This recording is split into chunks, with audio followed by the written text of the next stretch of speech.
आज खरं तर महाराष्ट्रातल्या सार्वजनिक जीवनातले एक उत्तुंग नाव आदरणीय मधुकर पिचड साहेब यांचं खरं तर आज दुःखद निधन झालं. अकोलेच्या तालुक्याच्या दृष्टीनं खूप दुःखाची आणि खूप हानिकारक अशी खरं तर घटना घडली.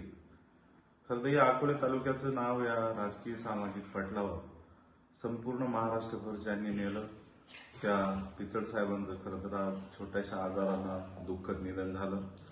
आणि एक अकोल्याची ओळख महाराष्ट्रभर पिचड साहेबांनी खरं तर या अकोले तालुक्याची केली, आपल्या कामातून केली, आपल्या कर्तृत्वातून केली. आणि खरं तर या आदिवासी दुर्गम भागातल्या तालुक्याचा विकास व्हावा याची धडपड आयुष्यभर खरं तर समर्पित भावनेनं पिचड साहेबांनी केली. आणि म्हणून आज काही जे अकोले तालुक्यात उभं राहिलंय, बागायत उभं राहिले, धरणं उभं राहिले, खरं त्यांच्या कर्तृत्वाची देण आहे.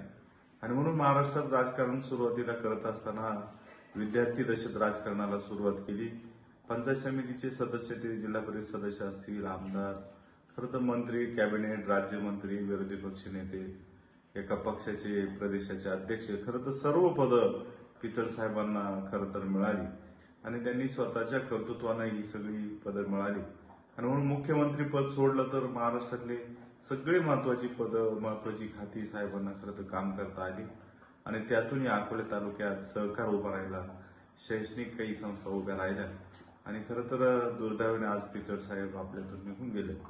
खरं तर पिचड साहेबांचं राजकारण आम्ही विरोधी चळवळीत असताना सुद्धा, विरोधी असताना सुद्धा कधी असं खुन्सीचं राजकारण केलं नाही, कपटाचं राजकारण केलं नाही.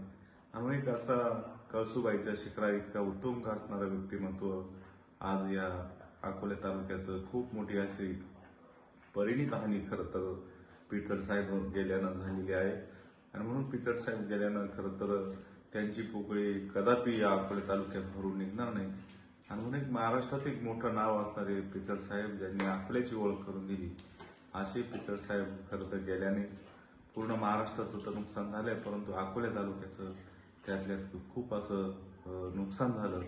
मी आदरणीय पिचड साहेबांना भारतीय जनता पार्टीच्या वतीनं, वीरगावच्या ग्रामस्थांच्या वतीनं व माझ्या व्यक्तिगत कुटुंबाच्या वतीनं भावपूर्ण श्रद्धांजली अर्पित करतो. तुम्ही बघत आहात अकोले टाइम्स, खबर प्रत्येक क्षणाची.